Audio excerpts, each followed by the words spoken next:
What's up guys, my name's Dean, or as most of you know me, Twisty, and today we're taking a look at AFL Evolution on the PC.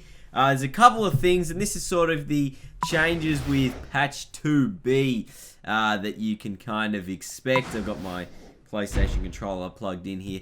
But we can see that there's updated Guernseys for all of those BLK sites. You've got the Crows. I'm pretty sure they were BLK. And as well as updated Indigenous Guernseys for most sides. I think the Tigers and Essendon, the teams with the Dreamtime, did not get updated Guernseys there. So we got the home, the away for the Lions, and their new Indigenous. I'm pretty sure Brisbane will be okay as well. I think Carlton, no they weren't, but they got the Hyundai and their Career 1 as well as their flashy stuff. I'm just going to go through all of these. For those of you who are unaware of these changes at all, and as you can see, Essendon still have their Indigenous Guernsey from last season, but you know, their ISC stuff now. Pretty sure Fremantle's the same, Geelong very much the same, and everyone's got, you know, their clash, their Indigenous Guernsey, and for the few sides that do have pre-season Guernseys, they're also updated as well. Gold Coast are also BLKs, as far as I'm aware. They're now X-Blades. The Giants are very similar, now X-Blades as well. Where else have we got? We've got, I think, Richmond as well. Yep, so they've got their Puma logo now. The sash a little bit lighter, as you can see. But they're... and their pre-season Guernseys updated, as well as their Clash Guernsey. So that's pretty cool. I'm very happy about that one. And their pre-season Guernseys updated to this year's one, but their Indigenous one is still a little bit out of date.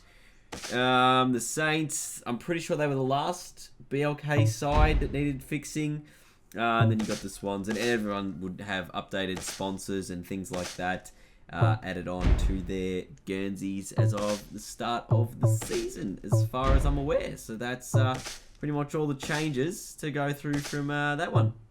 Another thing you would have noticed is that all of the team ratings are updated to more of this season. So obviously the Crows and the Giants both on 80, the Lions on 76, Carlton on 77, and I think it pretty much reflects the latter positions of most sides in this. A lot of the sides are around 79, given how even the competition is, and obviously you got Brisbane just a little bit below the pack, Carlton and North Melbourne on 77 as well, and then most sides around that, you know, 78, 79 range. So there's a lot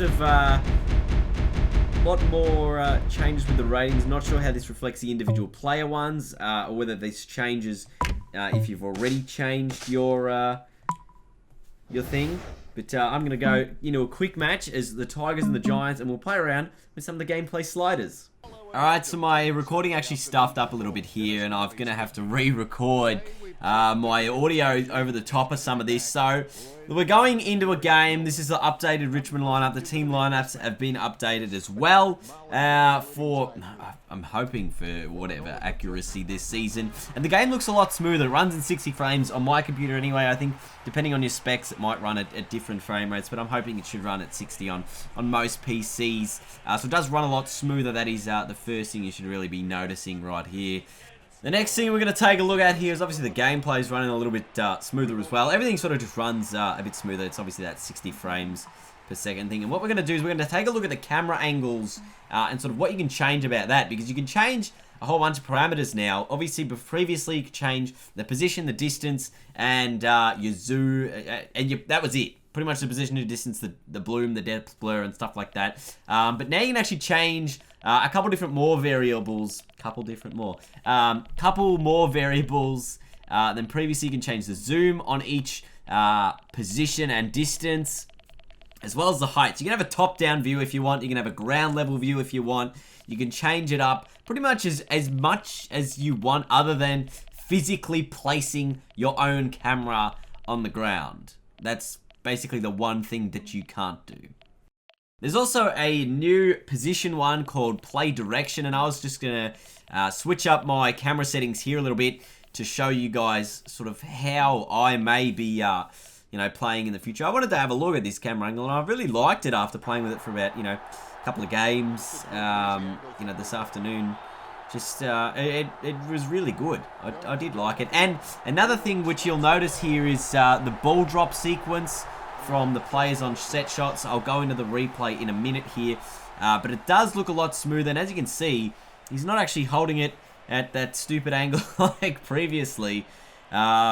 Which is a really good change. Something that really needed to happen, I feel.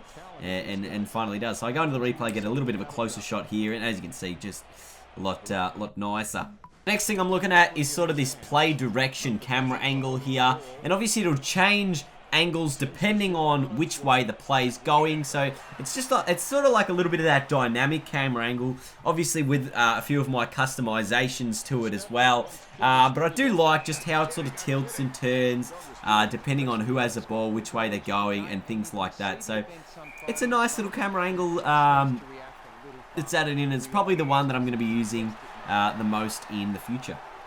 Alright, so let's take a look at the gameplay sliders now. I'm going to go through this very slowly, very delicately, make sure it all makes sense for you guys here. So you can change your game speed. You got slowest, slow, normal, and fast. That'll basically, determine how fast the game runs. You can make it go slower if you want, if you feel like the game pace is too fast for you. And you can obviously, well, you can't obviously, but you can now change a whole bunch of sliders for your user settings as well as your PC settings. You can also change your marking attributes as to how much each thing contributes to the mark, whether that's your position, your timing, and your your statistics, obviously your player attributes. There's a whole bunch of other stuff you can change as your attributes for either you or the AI. You can change the umpires as to how often they pay freeze. You can change the AI's tendencies as to how often they're going to play on, how aware they'll be of sort of the tackle and how close you are to them, whether they're going to get rid of the ball. If their tackle avoidance is at like 100 and their pressure awareness, I'm sure that they will like never ever get tackled, so they'll be stupidly smart. If you want to make the impossible difficulty, maybe we're going to make the impossible difficulty, we'll try that. And you can also change your own settings. You can make yourself obviously really good at goal accuracy. You can do the same thing for the AI if you feel like they're off in any respect. Obviously, once again, changing your mark. So obviously this will change the percentage of each thing that will contribute to actually the mark. So there's three things that go into the mark: your player stats, your position on the field in comparison to where the ball's coming from, and how good your timing is. So a lot of people say, I got good timing, didn't take the mark. If you just want it to be purely timing, not on position, you can put position down to 0, make timing at 100, and your stats mean nothing. But I'm going to turn the kick power up here all the way to 100, and we're going to see how far we can kick the ball. Alright, so I've cranked it up to max power here, and I've had a little bit of trouble as to actually getting someone to kick the ball a long way, and long behold, Dion Prestia just has a monstrous kick. And I also turned the wind impact up a lot, but my wind was on calm, by the way, so it wasn't actually doing a hell of a lot. But take a look at this. The ball goes to Dion Prestia. He's on center wing. He's near the paint. He's near the paint, Dion Prestia. On center wing, absolutely monster kicks this ball a long, long, long way. This is going to be something we're going to have a lot of fun with. We're going to just try and do absolute pot shots at things, and yeah, that's gonna be a ton of fun, I reckon. It just absolutely explode with trying to kick for goal from out of nowhere. Look at him! Look at where he's standing. The ball has gone an absolute mile. You can kick it any which way you want to. I wonder if you had like 100 max player stats, 100 kick distance, and kicking it. Because when you change those sliders, I'm pretty sure it only updates like percentage-wise for the attributes. And here, I had my wind impact at 100, but I think that might only be around the ground, because it didn't really seem to affect my goal kicking there as much. I thought it would have. But that might just about do it. Oh, wait, there's one more thing I've got to get you guys to look at. Alright, so this is the last thing I'm going to be going through here, and it's actually the smothering of the ball on the mark. So I'm trying to play on here. Bang, Stevie J, he just smothers that ball. He didn't give us stuff that I wanted to just play on instantly. He went, I'm going to go ahead and smother this ball and make you look like an absolute fool. So for everyone who just plays on instantly from taking marks, you probably won't be able to do it as much anymore. I know it didn't happen in the Prestia one, but obviously we're on beginner difficulty, so it's not going to happen as often as, it might in the higher difficulties. But that will just about do it from me today. Thank you guys so much for watching. Remember to leave a big thumbs up if you did enjoy this video. If you want to see more AFL Evo for PC, you will be definitely seeing it here. Career mode, season 3, 4, 5, whatever. It's going to be all coming very, very soon. Stay tuned for it here, right here on Twisty3. I don't even know why I'm saying words anymore. Thank you guys for watching. I'll see you all later. Have a fantastic day. Bye-bye.